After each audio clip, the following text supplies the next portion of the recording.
Hei, haupa, kaixo. Dakizu moduan beti saltxa ezberdinetan sartuta nabil. Eta oraingoan Beitu izeneko proiektu batean hasiko naiz kolaboratzen. Baina zer da Beitu? Gazteentzako sortutako komunikabide berri bat. Hala ere nik baino beto bere sortzaileetako batek azalduko digu. Hei, haupa zurine. Haupa, temo, zelan. Hementxe, ondo, etorri nahi zure gana azaltzen diazun abentura berri hau eta Beitu plataforma berri hau zer da?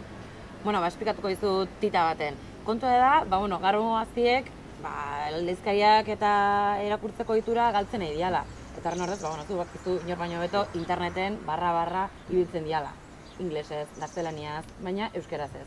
Orduan, Beitu nahi duguna da, gazteen mugikorretan iritsiko dan komunikabide izatea. Eta doainik izango da? Bai, bakarrik izen ematearekin nahiko. Eta hilabetero WhatsAppen zuzenean jasoko duzu. Bueno, gazteentzat balin bada eta doainik zer hobeto berai erakusten badiet, ez? Hei, haupako, harria!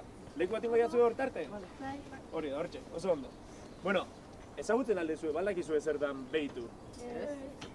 Hortarako etorri naiz, bale? Gazteentzako sortu den komunikabide berri bada eta denetarik dauka.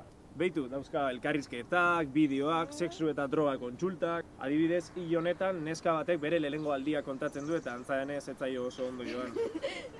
Hemendik aurrera izen ematen baduzue, WhatsApp bidez jasoko duzue.